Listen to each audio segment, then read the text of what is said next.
نحمده ونصلي على رسوله الكريم أما بعد فقد قال الله سبحانه وتعالى في كلامه القديم والفرقان الحميد أعوذ بالله من الشيطان الرجيم بسم الله الرحمن الرحيم لتكملوا العدة ولتكبروا الله على ما هداكم ولعلكم تشكرون صدق الله العظيم. அளவற்ற அருளாளனும் நிகரற்ற அன்புடையோனுமாகிய எல்லாம் வல்ல அல்லாஹுவின் பெயரால் துவங்குகிறேன். அருமை நாயகம் முஹம்மதுர் ரசூலுல்லா ஸல்லல்லாஹு அலைஹி வஸல்லம் அவர்களின் மீதும் நற்பாக்கியங்கள் நிறைந்த அவர்களுடைய உம்மத்தின் மீதும் குறிப்பாக இக்காணொளியில் இணைந்திருக்கிற நம் அனைவர் மீதும் எல்லாம் வல்ல அல்லாஹுவின் நல்லருள் என்றென்றும் நிறைவாக உண்டாவதாக. ஆமீன். அன்பானவர்களே, அல்லாஹுவின் திருப்பெயரால் ஹிஜ்ரி 1447 2026 ஆண்டினுடைய புனிதம் நிறைந்த ஈதுல் ஃபித்ர் என்கிற ஈகை திருநாளை நாம் சந்தித்திருக்கின்றோம். இந்த பெருநாள் குறித்தும் அதன் பெருமதிகள் வெகுமதிகள் குறித்தும் அன்றைய நாளில் நாம் செய்ய வேண்டியவை குறித்தும் சில விஷயங்கள் உங்கள் சிந்தனைக்காக. அன்பானவர்களே, பெருநாட்கள் என்பது ஈதுல் ஃபித்ர் என்பதும் ஈதுல் அத்ஹா என்பதும் இஸ்லாத்தினுடைய ஷஆயிர் என்று சொல்லக்கூடிய புனிதமான நினைவு சின்னங்களில் ஒன்றாகும். அல்லாஹு ஜல்ல ஷானஹு தஆலா உலக மக்களுக்கு வழங்கி இருக்கின்ற மிகப்பெரிய மகிழ்ச்சிக்குரிய திருநாள் இந்த ஈகை திருநாள். குர்ஆனில் அல்லாஹு தஆலா சொல்லுகிறான், குல் பிஃபத்லில்லாஹி வபிரஹ்மதிஹி ஃபபிதாலிக ஃபல்யஃப்ரஹு. அல்லாஹுவின் அருளை கொண்டும் கிருபையை கொண்டும் அவர்கள் மகிழ்ச்சி அடையட்டும் என்று சொல்லுகிறான். அந்த அடிப்படையில் இறைவன் வழங்கிய வெகுமதிகளுக்காக வேண்டி மகிழ்ச்சியாய் இருப்பதும் மகிழ்ச்சி பெறுவதும் மகிழ்ச்சியோடு இருப்பதும் இஸ்லாமிய பார்வையில் அனுமதிக்கப்பட்ட ஒன்று. அந்த அடிப்படையில் இந்த பெருநாள் மகிழ்ச்சிக்குரிய பெருநாள். எம்பெருமானார் முஹம்மதுர் ரசூலுல்லா ஸல்லல்லாஹு அலைஹி வஸல்லம் சொன்னது உங்களுக்கு நினைவிருக்கும். லிஸ்ஸாயிமி ஃபர்ஹதான், நோன்பாளிக்கு 2 மகிழ்ச்சிகள். ஃபர்ஹத்துன் இன்த ஃபித்ரிஹி, ஒன்று அந்த நோன்பை விடுகிற நேரம். இன்னொன்று வ ஃபர்ஹத்துன் இன்த லிகாஇ ரப்பிஹி, அவன் ரப்பை சந்திக்கிற நேரம். நோன்பை விடுகிற நேரம் என்பதை யௌமியா ஷஹ்ரியா என்று 2ஆக சொல்லுவார்கள் மார்க்க அறிஞர்கள். ஒவ்வொரு நாளும் நோன்பை பூர்த்தி செய்து நோன்பை திறக்கிற போது ஏற்படுகிற மகிழ்வு, அல்லது ஒட்டுமொத்தமாய் 1 மாத காலம் நோன்பு நோற்று அந்த நோன்பை ரமதானுடைய பிறையை முடித்து அடுத்த ஷவ்வாலுடைய பிறையை எதிர்நோக்குகிற போது ஏற்படுகிற மகிழ்வு, இதை ஷஹ்ரியா என்று சொல்லுவார்கள். ஆக மகிழ்ச்சிக்குரிய திருநாளாய் எல்லாம் வல்ல அல்லாஹு ஜல்ல ஷானஹு தஆலா இந்த பெருநாளை நமக்கு ஆக்கி தந்திருக்கிறான். அன்பானவர்களே, இந்த பெருநாளை பொறுத்த வரைக்கும் அல்லாஹு ஜல்ல ஷானஹு தஆலா இதனுடைய காரண காரியங்களை சிந்திப்பதற்கு நமக்கு ஒரு நல்வாய்ப்பை இறைவன் நல்கியிருக்கிறான். பெருநாள் அல்லாஹுவால் ஹிஜ்ரி 2வது ஆண்டு மதீனாவிற்கு பெருமானார் ஸல்லல்லாஹு அலைஹி வஸல்லம் போனதற்கு பிறகு நபி ஸல்லல்லாஹு அலைஹி வஸல்லம் அவர்களுக்கு ஹிஜ்ரி 2வது ஆண்டில் அல்லாஹ் இந்த பெருநாளை ஷரீஅத்தினுடைய அம்சங்களில் ஒன்றாய் ஆக்கி தந்தான். மதீனாவிலே நுழைகிறார்கள் நாயகம் ஸல்லல்லாஹு அலைஹி வஸல்லம். அவர்களெல்லாம் ஒரு திருவிழா போல ஒரு நாளை கொண்டாடுகிறார்கள். யௌம புஆஸ் என்று அந்த நாளைக்கு பெயர். யௌம புஆஸ் என்பது அந்த நாளில் விளையாடுகிறார்கள், கொண்டாடுகிறார்கள், ஆடிப்பாடி மகிழ்கிறார்கள். அவர்களுக்கு ஒரு திருவிழா போல அது நடக்கிறது. புஆஸ் என்பது அது ஒரு கோட்டை. அந்த கோட்டைக்கு அருகிலே போர் நடந்தது, சண்டை நடந்தது. மதீனாவினுடைய பிரபலமான 2 கோத்திரங்களான அவுஸ் ஹஸ்ரஜுக்கு இடையில் சுமார் 120 ஆண்டு காலங்கள் அந்த போர் நீடித்தது. அன்பானவர்களே, இவர்கள் இருவரும் அவுசு கோத்திரமும் ஹஸ்ரஜ் கோத்திரமும் யாரோ அந்நியர்கள் அல்ல, இவர்கள் சகோதர மக்கள் தான். சிறிய தந்தை பெரிய தந்தையின் மக்கள். நம்ம பாணியில சொன்னா இவர்கள் பங்காளிகள். ஆனால் சண்டையிட்டு கொண்டார்கள் ஏறத்தாழ 120 ஆண்டுகள்.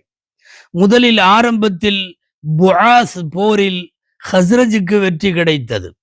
கொஞ்ச காலம் கழித்து திரும்ப அவுஸுக்கு அவர்களுக்கு வெற்றி கிடைத்தது. மாறி மாறி வெற்றி தோல்வியை சந்தித்து பல்லாண்டுகளாக போர்க்களம் புரிந்த அந்த நாளில், அந்த போர் நாளை நினைவு கூர்ந்து அவர்கள் திருவிழா கொண்டாடுவார்கள். அதிலே போரின் வீரதீர செயல்களை பாடி மகிழ்வார்கள். அதிலே உயிர் நீத்த காயம்பட்ட வீரதீர செயல்களை புரிந்த அவர்களை முன்னோரை பற்றியெல்லாம் ஆடிப்பாடி மகிழ்வதற்கு ஒரு பெருநாள். இந்த யௌம புஆஸை விசாரிக்கிற இந்த நேரத்தில் 2 அம்சங்கள் கவனிக்கத்தக்கது. போர் முடிவுக்கு வரணும், 120 நாள் ஆயிருச்சு அப்படின்னு எல்லாத்துக்குமே சிந்தனையில இருந்துச்சு. யாராவது ஒருவர் வந்து இந்த 2 தரப்பு மக்களையும் பேசி சமாதானப்படுத்தி சண்டையை முடிவுக்கு கொண்டு வருவதற்கு யாராவது வந்தால் பரவாயில்லையே என்று 2 தரப்பிலும் நிறைய பேர் யோசிக்க துவங்கிய நேரம் நபிகள் நாயகம் ஸல்லல்லாஹு அலைஹி வஸல்லம் வருகிறார்கள். இன்னொரு அம்சம், பெரும் பெரும் தலைகள் எல்லாம் இந்த புஆஸ் போரிலே சண்டையிலே கொல்லப்பட்டார்கள். வரலாற்று ஆசிரியர்கள் எழுதுகிறார்கள், பெருந்தலைகள் எல்லாம் போய்விட்டார்கள், வயதானவர்கள். அப்போதைக்கு இருந்த ஒரே ஒரு ஆள் முனாஃபிக்குகளின் தலைவனாய் பின்னாலே அறியப்பட்ட அப்துல்லாஹ் இப்னு உபை இப்னு சலூலை தவிர வேறு யாரும் அந்த வயது ஒத்தவர்கள் பெருந்தலைகள் யாரும் இல்லை.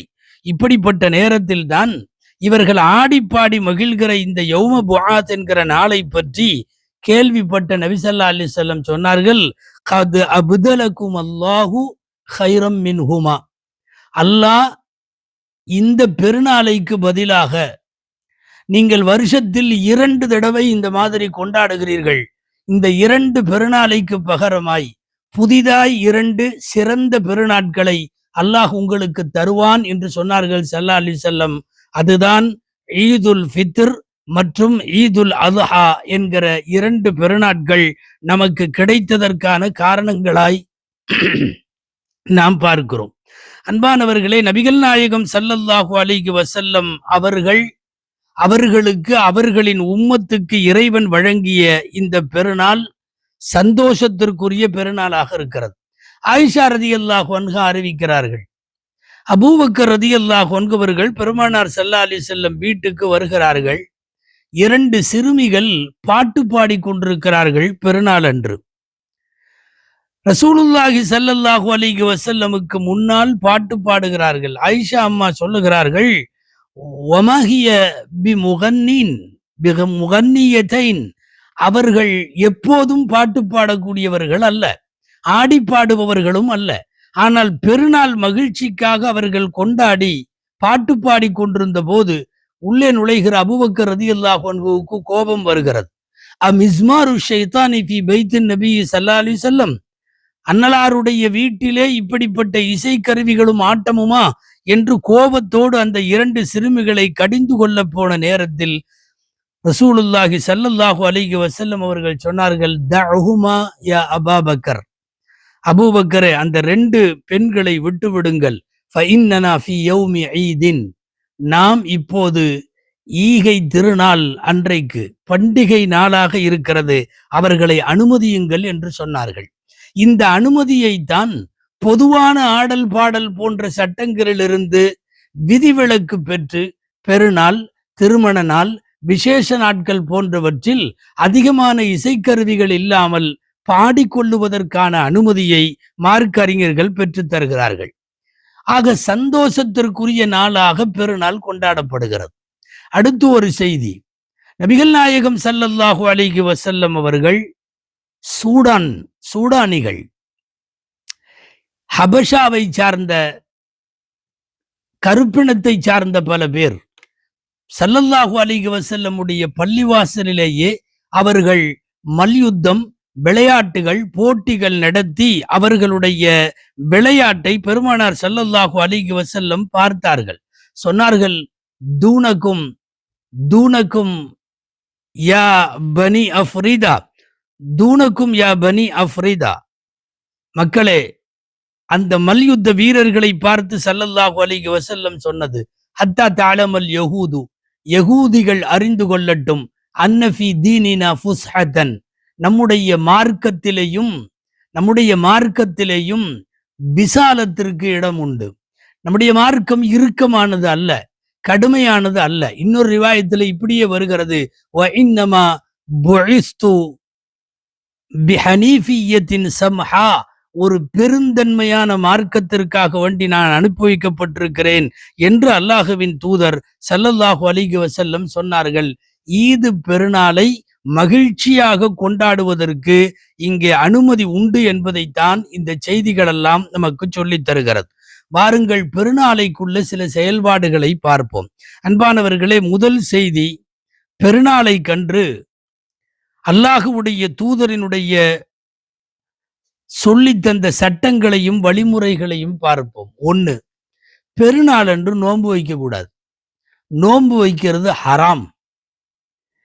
எந்த அல்லாஹ் ஒரு மாத காலம் பகல் காலத்தில் சாப்பிட வேண்டாம் என்கிறானோ அவன் சாப்பிட சொல்லுகிற நாள் பெருநாள். இந்த நாளைக்கு ஐயாமுத் தியாஃபத் என்று சொல்லுவார்கள். அல்லாஹுவினுடைய விருந்து நாட்கள். அல்லாஹுடைய விருந்து நாளில் அதை ஒருவன் புறக்கணித்து விட்டு நோன்பு வைப்பது என்பது ஏறத்தாழ இந்த உம்மத்தின் அனைத்து அறிஞர்களினுடைய ஏகோபித்த அபிப்பிராய பிரகாரம் ஹராமாகும். அல்லாஹுவின் விருந்தை திருப்பி அனுப்பக்கூடாது, அல்லாஹுவின் விருந்தை புறக்கணிக்க கூடாது. எனவே இது பெரிய ஹராமிலே சேரும். இங்க இன்னொரு விஷயம் கவனிக்கணும். அப்ப நோன்பு வச்சா நன்மை கிடைக்காதா? நன்மை கிடைக்காதா என்பதை தாண்டி நோன்பு வைத்தால் அவன் பாவியாகி விடுவான், பாவம் செய்தவனாக ஆகுவான். எனவே அந்த பெருநாளைக்கு உள்ள நோன்பு தடுக்கப்பட்டிருக்கிறது இந்த மார்க்கத்தில். அடுத்து வாருங்கள், பெருநாளை குறித்த செய்தி.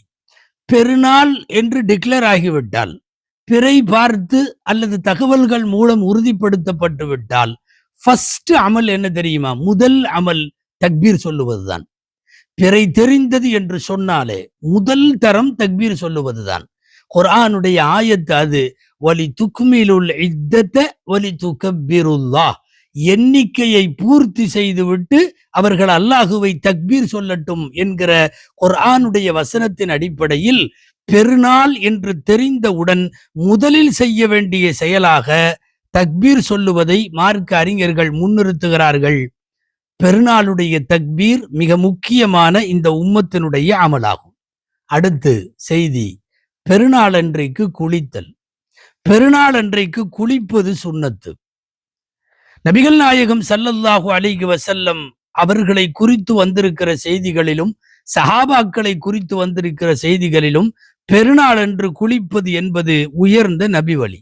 அலி ரலியல்லாஹு தஆலா அன்ஹு அவங்கள்ட்ட குளிப்பை பற்றி கேட்கப்பட்ட போது அவங்க சொன்னாங்க, அல் கஸ்லு அர்பஉ, குளியல் குளிப்பு என்பது 4. 1 குஸ்லு யௌமில் ஃபித்ர், ஈகை திருநாளைக்காக குளிப்பது. 2வது குஸ்லு யௌமில் அத்ஹா, தியாக திருநாள் பக்ரீத்துக்காக குளிப்பது. குஸ்லு யௌமி அரஃபா, அரஃபாவுடைய நாளுக்காக குளிப்பது. 4வது குஸ்லுல் ஜும்ஆ, ஜும்மாவுக்காக வேண்டி குளிப்பது. அல்லாமா பைஹகி ரஹிமஹுல்லா அவர்கள் இமாம் ஷாஃபி ரஹ்மத்துல்லாஹி அலைஹி அவர்களிடமிருந்து இந்த செய்தியை பைஹகியிலே நக்கல் செய்திருக்கிறார்கள் என்பதை பார்க்கிறோம். ஜும்மா குளிப்பிற்கும் பெருநாள் குளிப்புக்கும் வித்தியாசம் உண்டு. ஃபஜ்ருக்கு பின்னால் இருந்து ஜும்மா வரை விசாலமான நேரம். எனவே ஃபஜ்ரு தொழுகைக்கு பின்னால் தான் குளிக்க வேண்டும் என்பார்கள் மார்க்க அறிஞர்கள் ஜும்மா தினம். ஆனால் பெருநாளுடைய தினத்தில் ஃபஜ்ரு தொழுகைக்கும் ஈது பெருநாள் தொழுகைக்கும் இடையிலே நேரம் குறுகிய நேரமாக இருக்கிற காரணத்தால் அல்லாமா அஹ்மது இப்னு ஹம்பல் ரஹ்மத்துல்லாஹி அலைஹி சொல்லுகிறார்கள், ஃபஜ்ருக்கு முன்பே ஒருவன் குளித்து கொள்ளுவதற்கு மார்க்கத்திலே அனுமதி உண்டு என்று எழுதி தருகிறார்கள். அன்பானவர்களே, பெருநாள் என்று நாம் கவனத்திலே கொள்ள வேண்டிய அடுத்த அம்சம், புத்தாடையோ இருக்கிற ஆடைகளில் சிறந்த ஆடையோ. இன்னல்லாஹ ஜமீலுன் யுஹிப்புல் ஜமால், அல்லாஹ் அவன் அழகியவன், அழகை விரும்புகிறான்.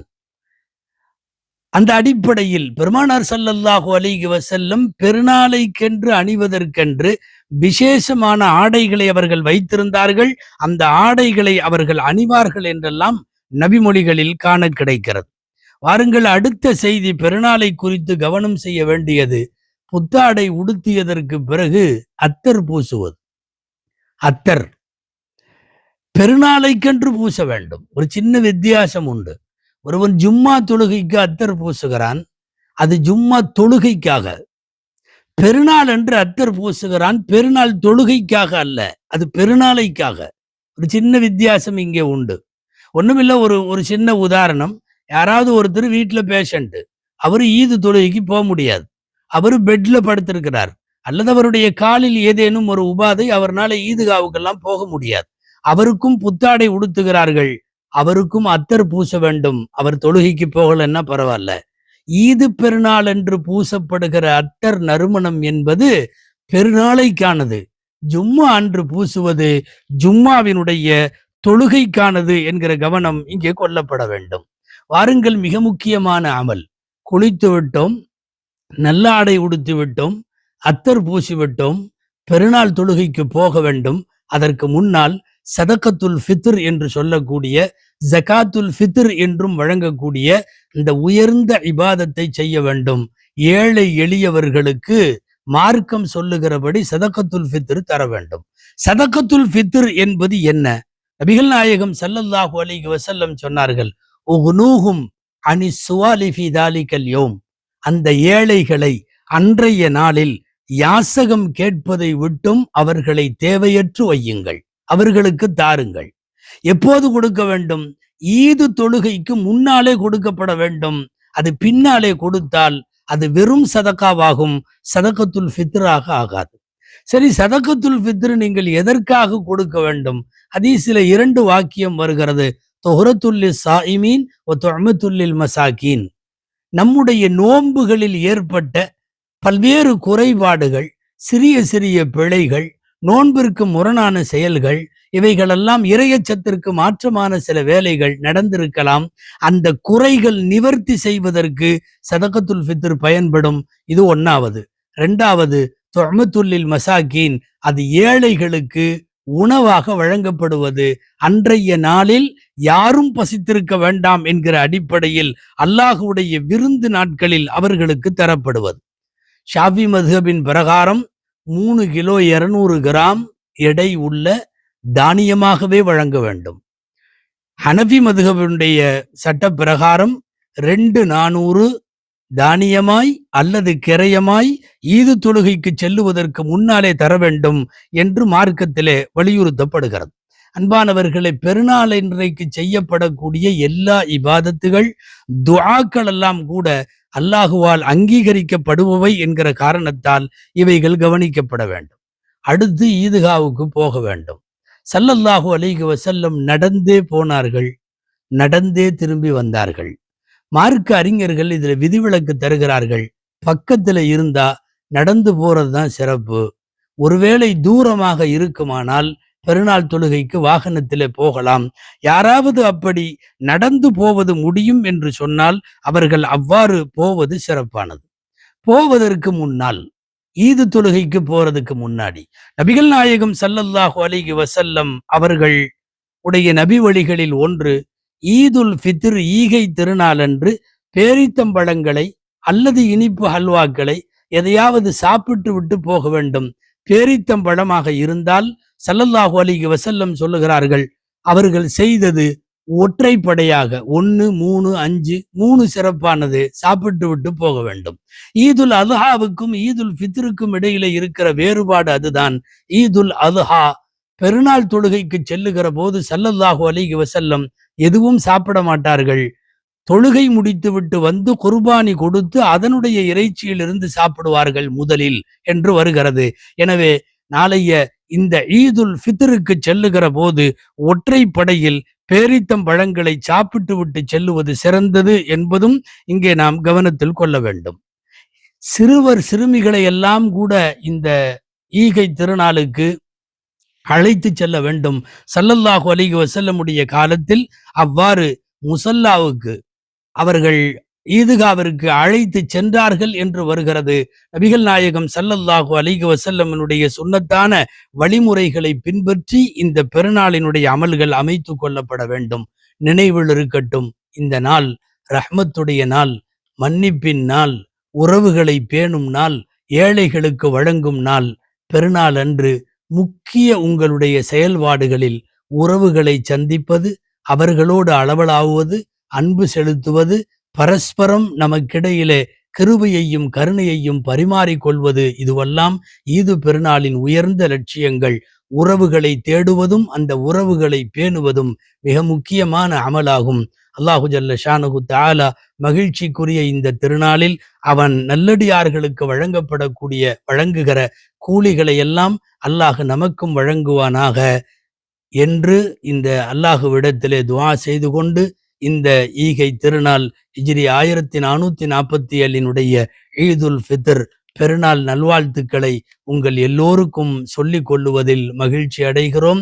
தகப்பல் அல்லாஹு மின்னா வமின்கும் சாலிகல் அமால்.